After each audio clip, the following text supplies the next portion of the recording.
और जात पात पर ये दोनों भाई लालू जी और नीतीश जी जात पात करके बिहार को बर्बाद कर दिया। और यहाँ की भी भोली भाली जनता वोट समझती नहीं है। ए बिहारी भागता है कि तुम नहीं मेरे गुजरात से, और इस तरह डांटता है। ये डांट कौन सुनाता है? हमारे यहाँ के भाई नीतीश जी है, जो जीवन में कभी बिहार की तरफ ध्यान नहीं दिए। और जिस दिन बिहार की भोली भाली जनता वोट समझ लेगी, बिहार भगवान बुद्ध की धरती हो जाएगी पुनः। नमस्कार, हमारे साथ खास बातचीत करने के लिए विधानसभा चुनाव प्रभारी प्रोफेसर शिवनारायण प्रसाद जी है, जो लगातार जनता से मिल रहे हैं, प्रत्येक क्षेत्र का जो है दौरा कर रहे हैं। पहले तो सर हमारे चैनल में आपका स्वागत है। आपका भी बहुत बहुत। सर जाते हैं जनता के बीच, जनता की क्या समस्या सर आपको देखने के लिए मिलता है? जनता तो बिल्कुल परेशान है।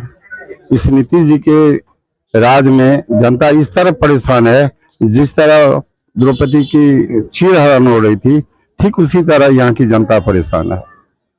एक वीडियो सोशल मीडिया पे काफी वायरल हो रहा है, वह मधेपुरा JNKT मेडिकल कॉलेज का है, जिसमें नर्स लोग जो है एसी में बैठे रहते हैं और मोबाइल पे टाइम पास करते हैं। वहीं जो है गार्ड जो है पेशेंट को सलाइन चढ़ा रहे हैं।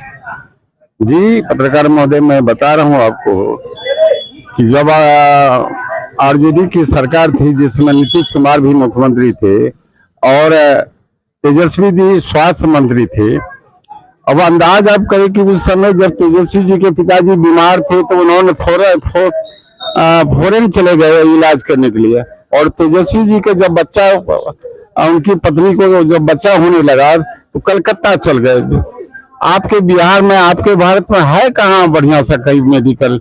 क्यों नहीं वहाँ पर जो उनके बॉडीगार्ड आती है, वो क्या बोलते हैं उसको, नर्स क्यों नहीं मोबाइल चलाएगी?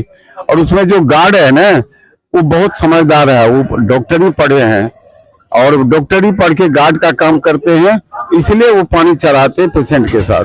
देखिए कि वीडियो में देखा जा रहा है कि पेशेंट को जो है 4-5 बार जो है वो इंजेक्शन लगाए सलाइन चढ़ाने के लिए, लेकिन सक्सेस नहीं हुआ तो ब्लड निकलने लगा। तो उससे कहीं ना कहीं पेशेंट को भी कष्ट काफी हुआ होगा। क्यों नहीं होगा भाई? जिसको कोई ज्ञान नहीं है। हम कहते तेजस्वी जी को जब ज्ञान नहीं था, वो भी क्लास 8 पढ़े हुए उप मुख्यमंत्री बन गए, और कभी बिहार के कभी भी किसी भी हॉस्पिटल पर उसका ध्यान नहीं गया कि हॉस्पिटल क्या चीज है, कभी देखने तक नहीं गया। नर्स पानी चढ़ा रही है कि उनका जो गार्ड है वो चढ़ा रहे हैं। तो आज अगर गार्ड ही चढ़ा रहे हैं तो क्या नुकसान है भाई? नीतीश जी तो अपने दिमाग से डिस्टर्ब है, मेंटल टेंशन है भैया, डिस्परेट हो गया नीतीश जी। उसको क्या पता है कि किधर है आपका हॉस्पिटल, कहाँ कौन काम कर रहे हैं, नहीं कर रहे हैं। तो मंगल पांडे जी की क्या बात बोलते हैं आप? मंगल पांडे के आप देखें कि विगत दिन जो मुजफ्फरपुर में जो कांड हुआ, जिस बच्ची के साथ इतनी बड़ी अन्याय घटना घटी और उसको लगातार 6 घंटा एम्बुलेंस में घुमाया गया, और कभी मंगल पांडे आज तक उसके दरवाजे नहीं गए, उसको आश्वासन देने नहीं गए। जब यहाँ के स्वास्थ्य मंत्री ही इस तरह के हैं तो क्या पूछते हैं, क्यों नहीं वो लोग पानी चढ़ाएंगे? जहां मुख्यमंत्री जी बात करते हैं बिहार में बेटी पढ़ाओ बेटी बचाओ, लेकिन बेटी पे इस तरीके से अत्याचार होता है, कहीं उसका रेप हो जाता है, कहीं बलात्कार हो जाता है। दिन बेटियां अपने आप में सुरक्षित नहीं महसूस कर रही है। ये देखिए, हाथी को 2 दांत होता है, एक दिखाने वाला, एक चिबाने वाला। भाई नीतीश कुमार जनता के साथ जो छल कर रहा है ना, जनता इसे माफ नहीं करेगी इस बार। सिर्फ कहने के लिए है कि बेटी बचाओ और बेटी पढ़ाओ। कहाँ पढ़ाई है?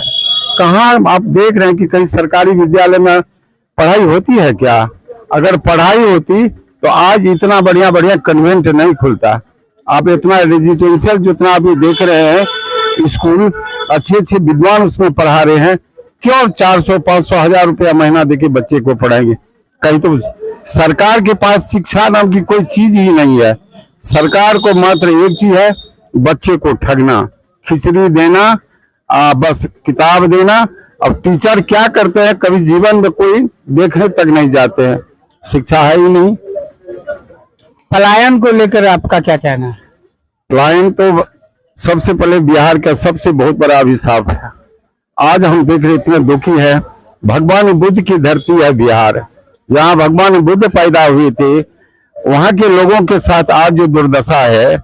अभी मैं आपको बोल रहा था, विगत कुछ दिन पहले हमारे देश के प्रधानमंत्री, सूट बूट वाले प्रधानमंत्री नरेंद्र मोदी आपके मधुबनी आए थे। हर प्रखंड में 2-2 एसी बस भेज करके जनता को ले गए, और जिसमें लगभग 850 करोड़ रुपया खर्च हुआ। अभी मधुबनी में 2-2 चीनी मिल पड़ा हुआ है। अगर 850 करोड़ रुपया वहां दे देता तो वहां चीनी मिल चालू हो जाता, 1000-2000 लेबर यही काम कर लेता। आज हम लोग मकई उपजाते हैं, धान का फसल उपजाते हैं, हमारे यहाँ बांस की खेती होती है, ढेर सारा बढ़िया बढ़िया फसल होता है, लेकिन मक्का हम तोड़ के घर ले आते हैं, उसकी ठठरी जो है वह यूं खेत में पड़ा रह जाता। अगर आज हमारे यहाँ फैक्ट्री होता, जिस मक्का की ठठरी का कीमत 500 रुपये क्विंटल है, वहाँ उसका कीमत 25,000 रुपये क्विंटल होता हो, क्योंकि उसका पेपर बनता है, कूट बनता है, ढेर सारी चीज बनती, और यहाँ के लेबर इसी जगह काम करते हैं। आज गुजरात जाते हैं, यहाँ बिहार के हमारे भाई गुजरात में जाने के बाद बड़ी मेहनत से, बड़ी परेशानी के साथ इसको 10-12 हजार रुपया महीना मिलता है, लेकिन खाने पीने के बाद, रूम रेंट देने के बाद 5-6 हजार रुपया सिर्फ बचता है। और वहां के लोग कहता है, ए बिहारी, भागता है कि तुम नहीं मेरे गुजरात से, और इस तरह डांटता है। ये डांट कौन सुनाता है? हमारे यहाँ के भाई नीतीश जी है, जो जीवन में कभी बिहार की तरफ ध्यान नहीं दिए, और जात पात पर ये दोनों भाई लालू जी और नीतीश जी जात पात करके बिहार को बर्बाद कर दिया। और यहाँ की भी भोली भाली जनता वोट समझती नहीं है। जिस दिन बिहार की भोली भाली जनता वोट समझ लेगी, बिहार भगवान बुद्ध की धरती हो जाएगी पुनः। यहाँ हम लोग सिर्फ वोट के लिए हर गांव, मोहल्ला, पंचायत, हर जगह जा जा करके खाली यही बोलते हैं, वोट क्या है।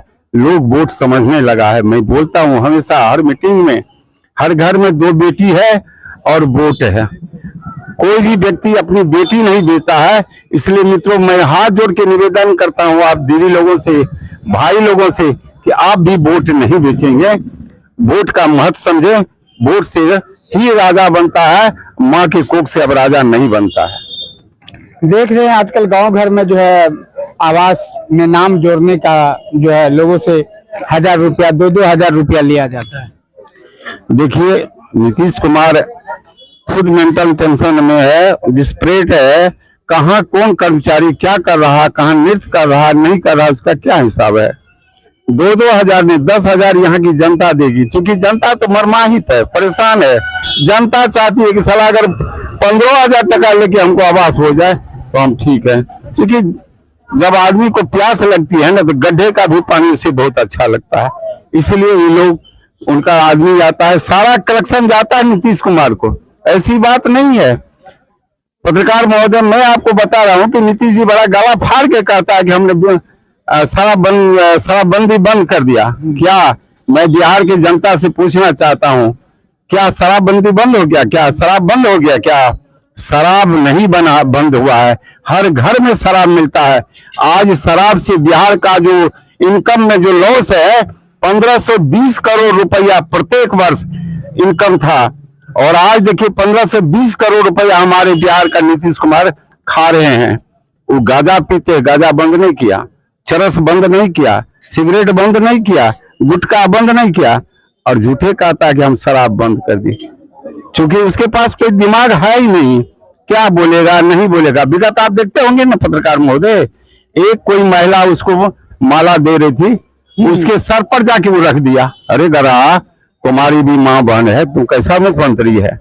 थोड़ा शर्म करो, क्यों इस तरह से तुम करते हो? दूसरा आप देखे होंगे पत्रकार महोदय, एक महिला थी जो पैर छूने गई थी या हाथ जोड़ने गई थी, उसके दोनों पीछे से कंधे पर दोनों हाथ देके उसको धकेल लेता इधर से उधर, गजब सहला रहा था। गजब है मुख्यमंत्री जी।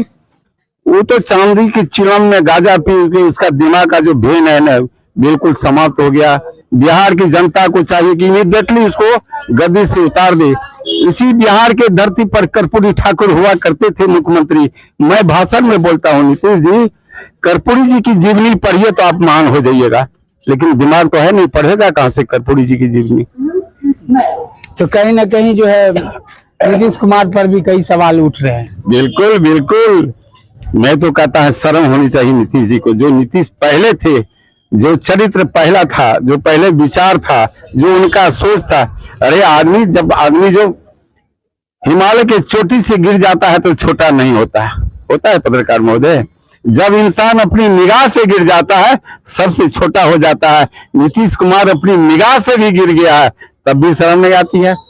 हाँ, हमारे चैनल के माध्यम से जनता से क्या अपील करना चाहेंगे? मैं जनता से अपील कर रहा हूं कि भाई हाथ जोड़ के कि आपके वोट बहुत महत्वपूर्ण है।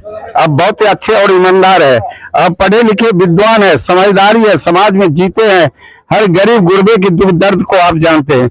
इसलिए वोट के समय नेक इंसान को दीजिए, जात पात से ऊपर उठ के दीजिए, तब आपका बिहार विकास करेगा। जब भी हम देखते हैं कि हमारा कुटुंब है, घर डुक्का है, चोर है, बेईमान है, लुटेरा है, डाका डालता है, जेल जाता है, अगर वह चुनाव लड़ जाता है तो उसको वोट दे देता है। क्यों भाई? ऐसे गलत आदमी को जीवन में मत वोट दीजिए। ये नुकसान आपको होगा, नुकसान समाज को होगा आपके वोटों के द्वारा। इसलिए वोट बहुत महत्वपूर्ण चीज है, वोट सोच समझ के डालिए।